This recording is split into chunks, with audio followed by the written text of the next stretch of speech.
it's okay to go through seasons of not knowing, provided you have an inquiring mindset, provided that you're asking questions and you are a seeker, I suppose, and that you want to know things.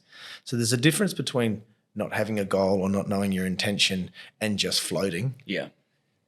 And there's a difference between that and not knowing your goal, not knowing your intention, but seeking, questioning, inquiring. How come? What for? Asking the dumb questions. Curious. Yeah, being curious. See, it's the second thing I wrote. All right. Yeah.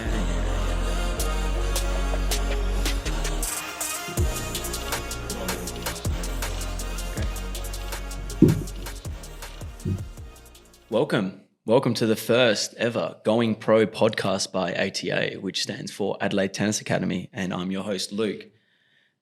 The Going Pro podcast is about motion, about being in motion. It's action orientated. So it's about the process towards moving into a better future instead of just the getting there, about being pro. Anyone who's reached a high level and has gotten pro, they've done a lot of that process, and it wasn't really ever about the getting there. It was about the journey along the way. And that's what we want to paint in this podcast. We really want to show the journey. We really want to make sure that this is not just related to tennis. It can be in all athletic pursuits. It can be business. It can be in relationships. It can be life in general. And I think that's what we're really interested in, is we want to tell the stories of interesting people and extract practical tools to help people with their growth and how to move towards lasting change for the better. Because I know people are really wanting to change for the better, and that's what we're here to do. We want to see if we can actually all come together and see if we can make long-lasting change through practical means. So this podcast will be centered around themes of mindset, performance, success, winning mentality, internal growth, and just collating people's experiences and showing how can we learn from those experiences. So our first podcast is with the great man himself, Terry Rogers. He is the founder and creative creator of Marketing Studio 4RT, and a producer and a director, and also a TV presenter. And you have a new show coming out in the new year called Building Ideas. It was operating in the past, and now it's back. And you're the host with Jessica Braithwaite, is that right? That's right, yeah. Yeah, perfect. And you've brought many brands to life over the last 15 years. You have been a big involvement of Sweat, Kayla Itsines brand, shooting all of their content and constant communication with them and the team. You've been living globally around the world. You fill your time with passions of sport. You even trained with the Adelaide Crows and were around the squad back in your heyday. That was a thing. Yes. You have a passion for food. You have a passion for family. You have two beautiful young girls, husband to beautiful wife, Rachel. And no 2 days are the same with Mr. Rogers. You keep it exciting, you keep it fresh, and I think that's what we love about you. When you're around the academy, you're always bringing a spark. You're always motivating the kids. You're keeping it fun. You bring in a real infectious energy. And we couldn't think about anyone that we would love to interview first than you, because you've been a big part of our journey at ATA, and we love having you there.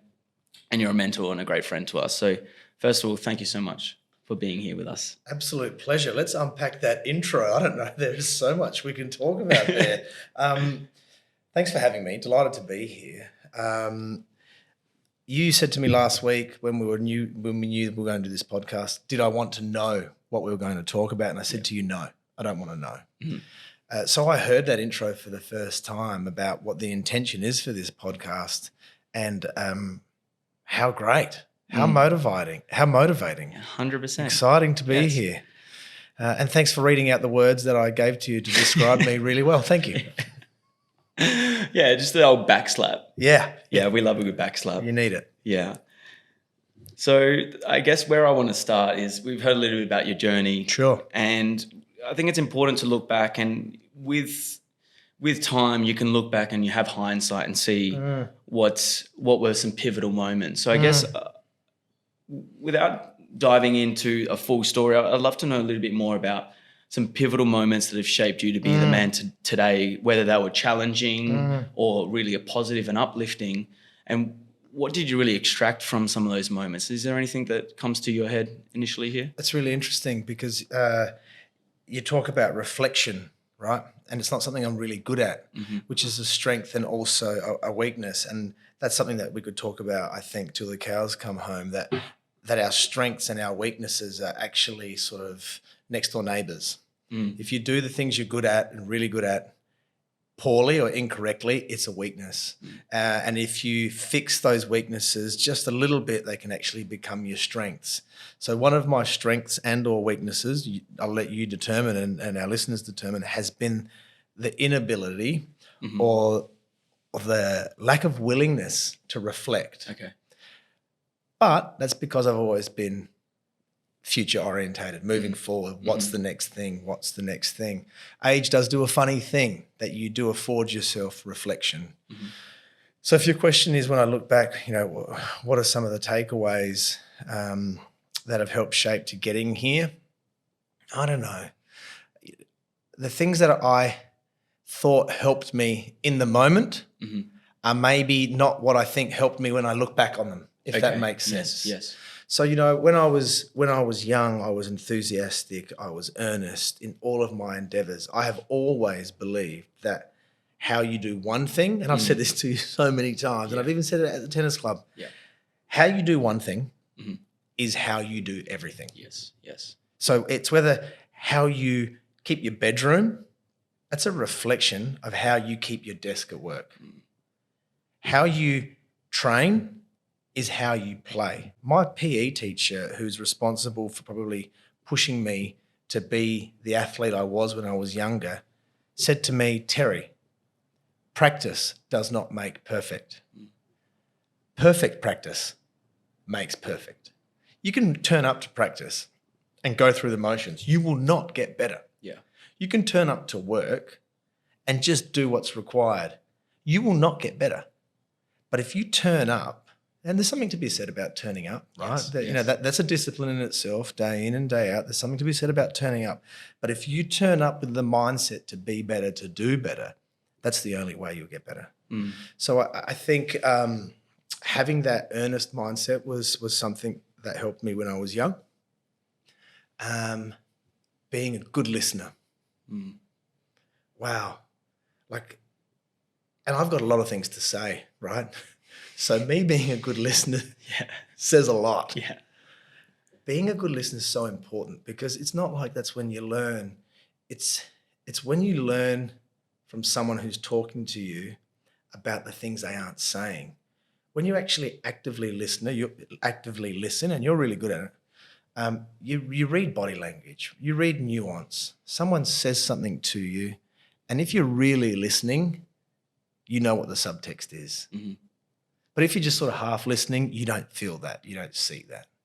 So if you listen well, well, you're halfway there. You digest.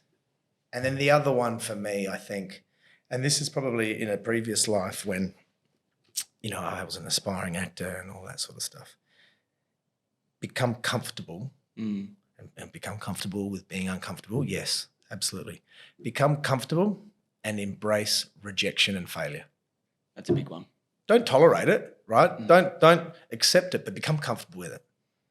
You know, when I was an actor, for the better part of 15 years of my life, I would have auditions after auditions after auditions in rooms in Adelaide, in Los Angeles, in Sydney, in Melbourne, sitting next to people with the same dreams, the same values, the same aspirations. You'd go in, you'd read something, you would do a good job. You would audition, you would do a great job. And they'd say no. And that's really, really hard to take. Yeah. I can accept, it's easy to accept someone saying no when you've been crap at something. Yeah. Oh, you didn't make the team because you were no good. Kind of get that. Cool. But when they say no, but you were good, wrap your head around that. Yeah. Imagine doing that 10 times a week for 15 years. Yep. It builds resilience, right? And I think that that's something that the younger generation, my children, could benefit from. It's okay to make mistakes. Yeah. It's okay to make mistakes and learn from them. So there you go. There's a couple of mantras. Yeah, no, you unpacked that really well. Thank you. So there's a there's a couple of key things we can extract from that. So how you do one thing is how you do everything. Yeah. So I think that's an important takeaway is do everything pro. Like, you're not going to get it right. You're going to make mistakes. But what is your intention? Can you keep your room clean? Can you really take care of how you speak to your mum? Can you really show up with intention to your practice? And then when you are at your practice, it's about, can we be a better listener? When you are in a situation when you're listening to someone or someone's trying to teach you something, can you take on board feedback and actually listen to what the coaches or who the mentors are, or if you're in a meeting and you're trying to close a deal, like, are you really observing and listening to what they're saying and how they're responding to the words you're saying? Yeah. And then the third one, which was centered around Accepting failure. Yes, accepting failure.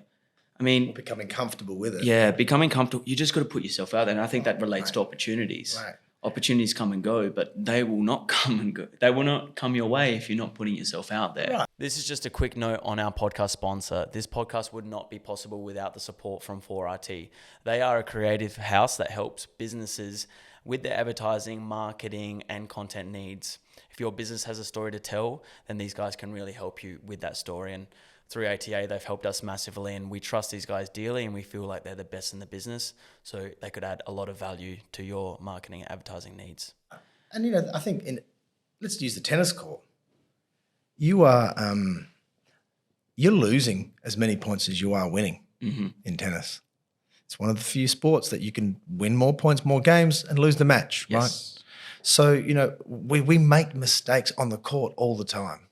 We make mistakes in the arena of life all the time. Just get comfortable with it, right? And I think it helps to become comfortable with mistakes if you start, whatever it is, start training, start game day on Saturday, start your work day, start your career, if you start with the end in mind. That's your why. Yeah, but exactly. Oh, what does that mean? Well, it means goal setting. Oh my God, goal setting. I got my mood board. It's the truth. Yes. You rock up to squad training on Tuesday night and you don't know why you're there, then you don't know what you want to get out of it. It's not going to last. No. How can you keep enduring through the challenges, through the losses, if you don't understand your why?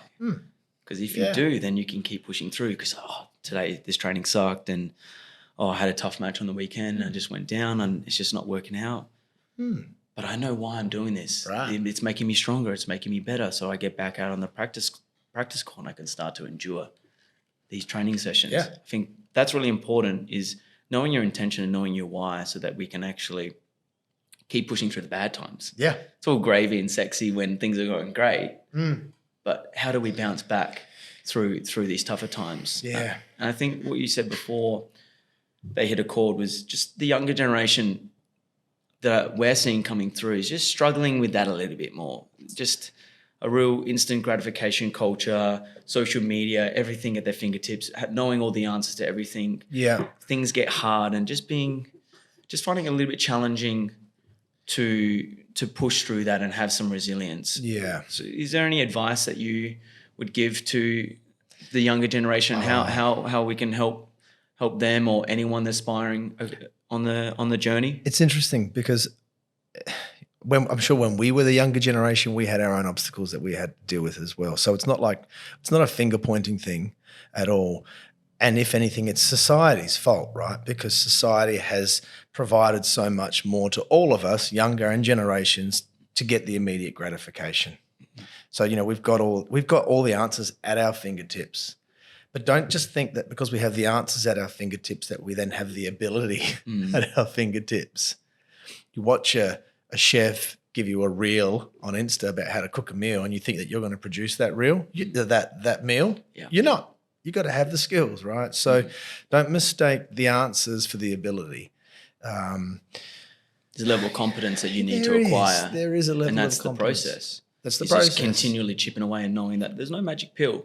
You're not going to get to that end point and just click your fingers and have that level of mastery. It's going to take time. Yeah. And I guess when you're young, you start with the end in mind. When you're young, you might not. You might not know. So you are exploring and you're going through a phase of inquiry. And that's really important too. So, whether you're 12 years old or whether you're 25, crikey, I wanted to swear then. Crikey, I think I only sort of got clarity in my 30s, but it's okay to sort of not know. Yes. And we've talked about having goals and stuff. It's okay to go through seasons of not knowing, provided you have an inquiring mindset, provided that you're asking questions and you are a seeker, I suppose, and that you want to know things. So there's a difference between not having a goal or not knowing your intention and just floating. Yeah. And there's a difference between that and not knowing your goal, not knowing your intention, but seeking, questioning, inquiring. How come? What for? Asking the dumb That's curious. questions. Yeah, being curious. See, it's the second thing I wrote. Yeah, especially when you're younger. And it is a massive time to explore. And there's so many options, so many doors available before you have to maybe streamline into a couple paths. Yeah. I feel for young kids. So many options. And so much noise. There's so much noise stealing your attention and vying for your attention. What did we have when, like, do you like how I say we? Like you're the same age as me? It's fantastic. Noted. When I was young, what was vying for my attention? Sport, right? And different types of sport. School, not really vying for my attention. Sport, my mates, girls, and that was kind of it. Yeah. Man, I reckon there's probably 10 times that vying for your attention now. So, like, is it our fault that we don't know what we want to do when we've got so many things talking to us? So I think when you can get rid of the white noise, it's important. And have moments in your day where there is no white noise, whether you start the day. Let's break it down into practical terms rather than using like self-help words. Don't pick up your phone when you wake up for 20 minutes. Some people would call that meditating. I'm just saying don't pick up your damn phone. Yeah. Don't put your phone in your bedroom when you go to bed. Big one. Some people would say that meditating. It's just a practical thing. Have a moment in your day in a work capacity or a school capacity where you don't answer emails and you don't respond to people, you just do the work. There's a difference, right? So just find moments where you can get rid of noise. I think that's a big one. I think it's important to keep bringing it back to practical terms. So what do you notice when you start to do those things where you're not starting your day with your phone and you're really having that space to get rid of the white noise? What do you notice changes in your day when you do these sort of things? I can tell you when I notice. I can tell you what I notice when I don't. Yep. Anxiety's higher. Quality of sleep's less. Attention span is not good. My behavior to those closest and nearest to me isn't the best. So they're the things that happen when I'm on my device too much. So it's fair to say that when I'm not on my device or when I'm not listening to the external noise, that I am a better person in a conversation. I'm busy, right? I'm always sort of half in a conversation and half on the next one. That's part of my nature. But at worst, you're talking to me and I'm doing 10 other things. Yeah. Sebastian's in the room here with us. He could attest to that, right? So what happens when I do find the time to get rid of the white noise? I'm more effective. I'm happier, I'm calmer. I can do something in 2 minutes instead of 10 because I'm effective, I'm focused. Absolutely. I think let's try to channel that into how that can help kids or anyone aspiring to be a professional athlete or professional in business. What do you think can really change if you're heading in that direction? How do you see it really improving the way you are on court or any sport? If we start to channel into this area and do it consistently over a lengthy period of time. I got some real strong ideas on this. Let's talk sport. In my sporting career, so I played a lot of football at a pretty high standard. And I was not the most talented player on the field. I played with guys that went on to win AFL premierships. They played at AFL clubs, 100-game players plus. I was their captain in many instances. How does that happen? You know how it happens? Through hard work, right? Hard damn work. So you've just got to put in the effort. And in your formative years, when you're young, between 8 and 15, if you don't have talent but you have more effort, it actually can make up for the lack of talent. Yeah, absolutely. We see that time and time again. Oh my goodness. Imagine if I said to you, you could be great. You don't have to be the best. You just got to work harder. We can all do that. Mm-hmm. We can all do that. I might not have the best backhand in the world, but I can work harder than you to get it better. Yeah. We hit about 3 or 4 months ago before your squad training on the end court, and there were some kids hitting in the court next to us. I mean, we were running around like crazy-ass monkeys. Mm-hmm. And one of the kids came up to you and said, this guy runs around more than we do at squad. Mm-hmm. Do you remember that? Yeah, I do. Granted, we were running around. But are you for real? No, that should not be a thing. Yeah. These guys full on, they're supposed to be on that tennis journey. Why are you just 43-year-old man, right? Coming out here just because how you do one thing is how you do everything. Right. And you subscribe to the idea of working hard and really trying to get the most out of your experience. Yeah. Even if it's not that you're trying to get to some endpoint in the tennis game. There is no... I don't have the end in mind when I play tennis. It's interesting. It's more I love the journey and the experience of it.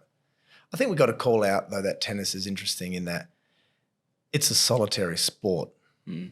You know, when you play football and you're not having the best day, there's 18 guys to pick you up and drag you along and say, it's okay, we got you. Mm. Tennis isn't that. Tennis is a mental toughness. So you need to come in prepared. You need to dot your I's and dot your T's. Mm-hmm. You don't want to be packing your bag, filling your drink bottle, checking your strings. Have you got a fresh pair of socks 15 minutes before you leave home? It needs to be done. You need to be ready, right? Prepare. But I think we have to call out that tennis is tough in that it's just on you. But in the same breath, and I've written it here in my notes, you can't get there. Even though it's a solitary sport, you can't get there by yourself. Yeah. And that's in business and in life. You can't get anywhere you want to get. Think of the most lofty dream you might have. Win a Grand Slam. Run your own business. Develop an idea. Win an Academy Award. Whatever it is, it's your dream, right? It's yours to own, yours to pursue, yours to achieve. Guess what? It's going to take the help of other people for you to get there. Yeah. That's really interesting. So how important are those people helping you to get your dream? So I want to win. Wrap your head around that for a second. I want to win the Australian Open. Great. I've got parents who will always be there for you. I've got a coach. I've got physios. I've got people. Strength and conditioning. All of that stuff. Maybe a mindset coach. All of that. Close friends. Right. Who said, yeah, cool, I'm going to help you. Get paid for it, whatever. I'm going to help you achieve your dream. Wow. Mm-hmm. That's pretty full on.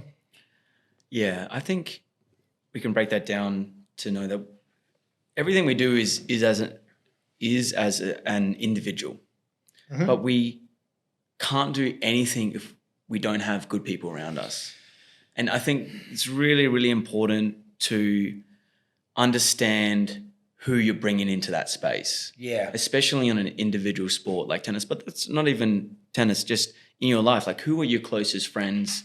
Are they adding value to your life? Are they actually a positive influence? Or are they dragging you down, or are they a negative influence? Yeah. And if that answer is yes, that they are a negative influence on you, then I think we can probably say goodbye towards your goals and aspirations in the long term.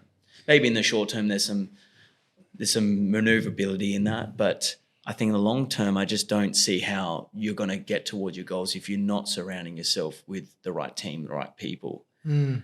So I guess, how do we discern who's right? And I knew that was going to be the question at the end of that. I was like, that's going to be the question he's going to ask me. How do you make that choice? Well, this is cool because some of our earlier points that we made now come into light. It's trial and error, right? I still make the wrong choices with regards to relationships and people in my life and so forth. The trick is that when you make the wrong choice for a particular reason, that you register it, you clock it, and you don't make it twice. Yeah. And the sporting analogy of that is don't let one mistake lead to three. Mm-hmm. right? You dump a forehand into the net, reset, make sure the next one's good. And that happens too often. Yes. Don't let one mistake become three. Yeah. And that's the same with relationships.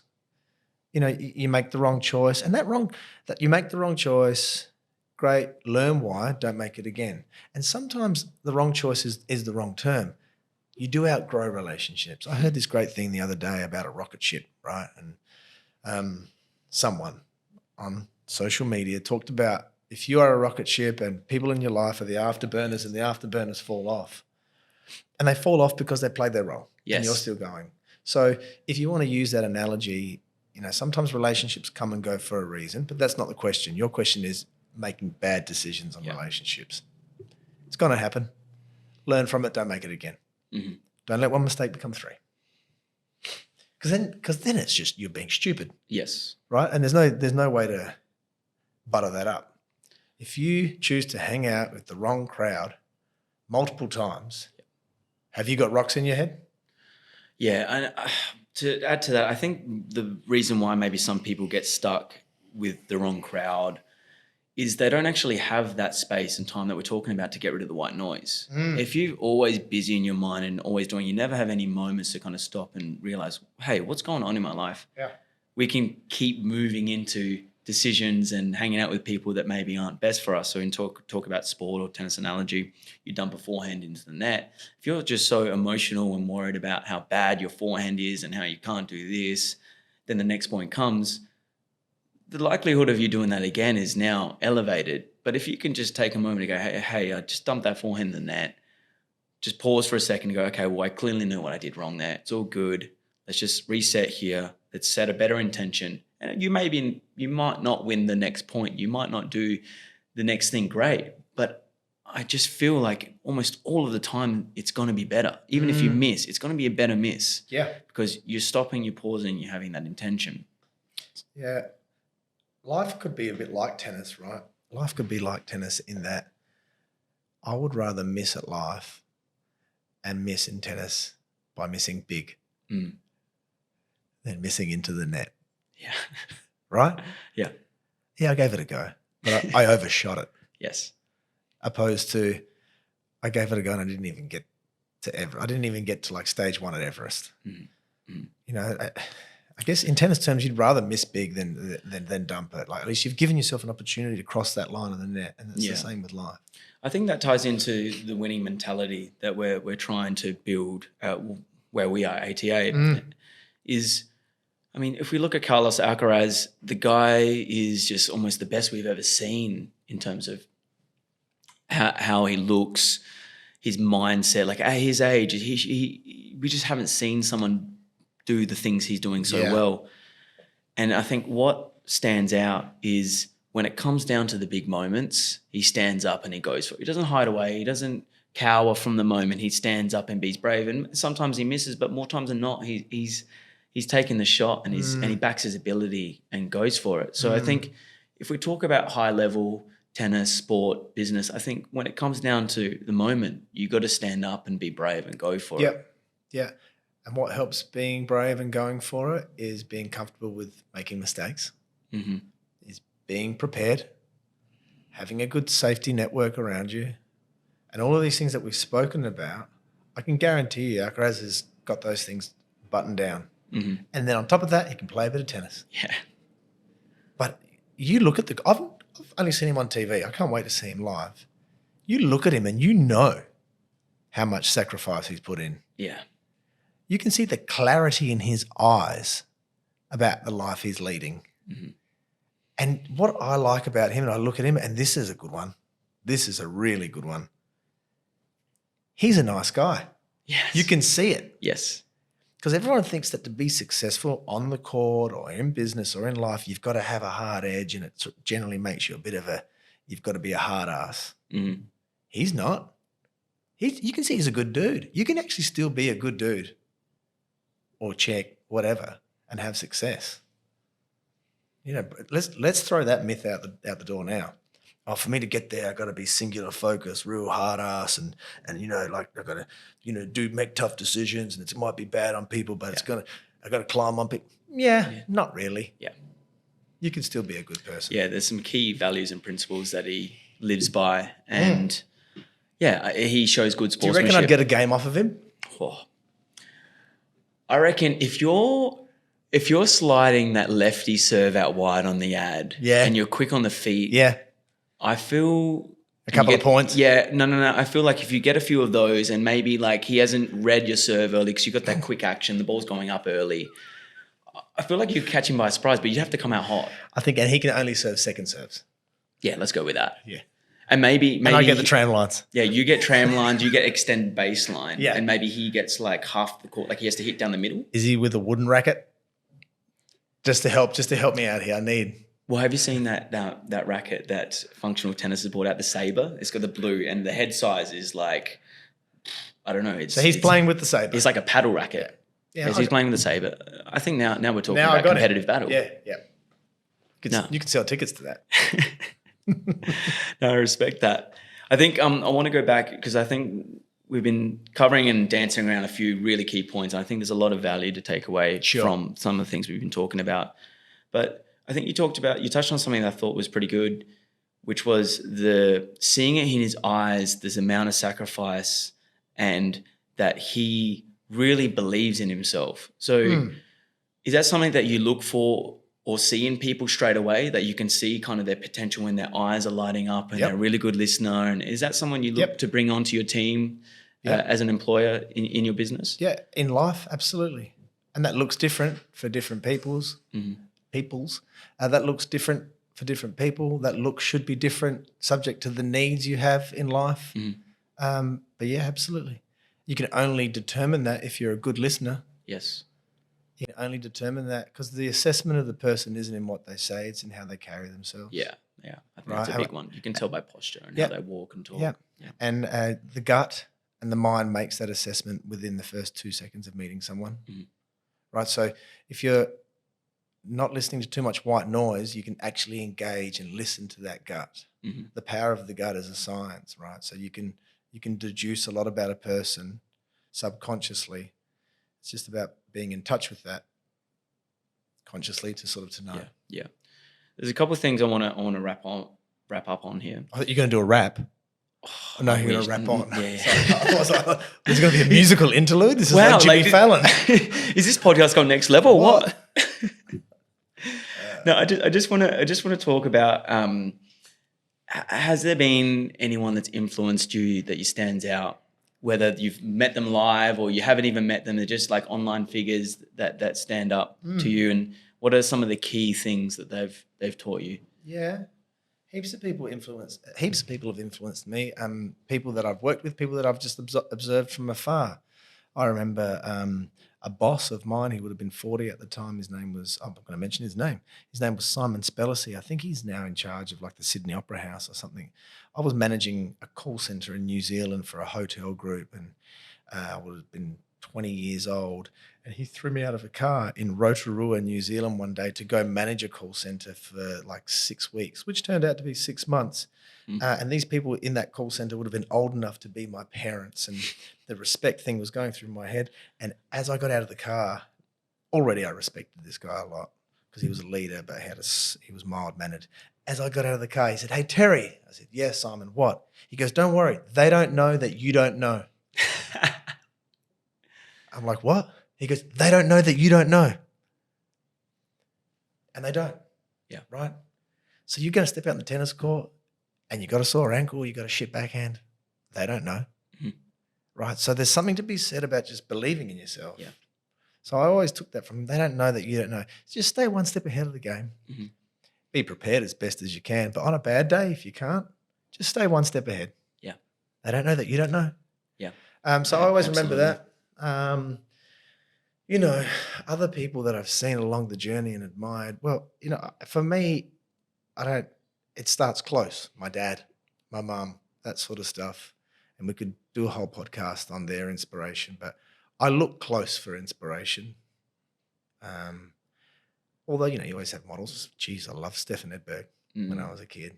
I talk about grace and poise and, just a gentleman. I love the tenacity of Agassi, and those skills. And there was footballers. I look to a lot of sports people. and loved people that had grunt and grit and fought for things. I think you watch a fighter compete for his sport more often than you would someone that's just really good, because that can get a bit boring. We liked Jordan because he was great, but he was more of a fighter than he was good, and he was good. He's the best. But we liked him because he was a fighter, right? So, that's all I got for you. Extracting some key values and key qualities that these people have, and going, I want a bit more of that, or I feel like I could use more of that. Yeah. Because inspiration's all around us. It is. It is. I draw it from you too, bro. Like I Likewise. get it. Likewise, my man. Hey. I'm going to wrap up here. There's one more thing I want to ask you. Okay. From the outside, I feel like you've done a lot of cool things, a lot of experience. Yeah. You've achieved success in whatever you want to define success as, but in my observations, I feel like you've done some great things and met some amazing people along the way. Where do you see yourself moving towards in the next phase of your life now that you've done all these things? Where do you feel called to in the next phase? Good question to finish on. Wow, you're going to ask that of everyone in the other podcasts? Maybe it depends on who the guest is. It's a good one. I'm at a stage in my life now, I think, where my desire and my ambition has not tempered at all. It's still 100%. There's a lack of satisfaction at anything. But I'm at a stage now where I want to spend more time to be satisfied and to be happy and to enjoy things. And part of that is I have this real bent to put myself and surround myself with people who are good at what they do and give them an opportunity to shine. And our work environment here is an example of that, right? Put people in the place who are good at things to do that. It's okay to not know stuff, right? So I just want to surround myself with people who are good at stuff better than me. Better than me. So before I wanted to be the man at everything. Oh, I can do that. I can do that. Here's a hot tip. You can't do everything first. You can't do everything first. Do one thing, do it really well, and then start to build off of that. Gary Ablett, Geelong footballer, the old man, not the junior. Master the basics before you do the fancy stuff. So sure, the tweener's good, but just get the overhead smash down pat first, right? So I'm at a stage in my life, I just want to surround myself with people who are better at stuff than me and help them to shine. Yeah. That'll benefit me in some way. What a cool vibe that would be. Yeah, I think that's a really good takeaway to end on is anyone that you see has some real skills or traits that you admire or you really like, I think try to really learn from them. Get yourself in as many situations as you can to learn from them. Yes. To help you with maybe areas that you lack or you struggle with. And I think that's a really good way to end. I'm really grateful to have you here. This was fun. No, this was really good. I feel like we had a really beautiful free-flowing conversation mixed in with some good questions. So appreciate the time. Oh, I love it. And I love the idea of this, and it fits hand and glove into everything that you guys are trying to do at ATA. Not trying to do, that you are doing. It just fits really well. And you have this really amazing nurture process that you guys go through at ATA. Everything is about elite standards, and you use that word. But yourself, and all the coaches out there, Dylan and Matt and Theo, everyone lives by those standards. That tennis coach that tells you to be the best, but he's wearing a dirty T-shirt and looks like he has eaten 6 meat pies. Yeah. That's not you guys. You're living the mantra and the way of life. It's inspiring. I love it. I love that my kids are part of that. Yeah. And me. Yeah, absolutely. Woo! We love having you. Thank you so much. Thank you, man. Yeah, appreciate it. Love you, bro. Yeah, all love, man.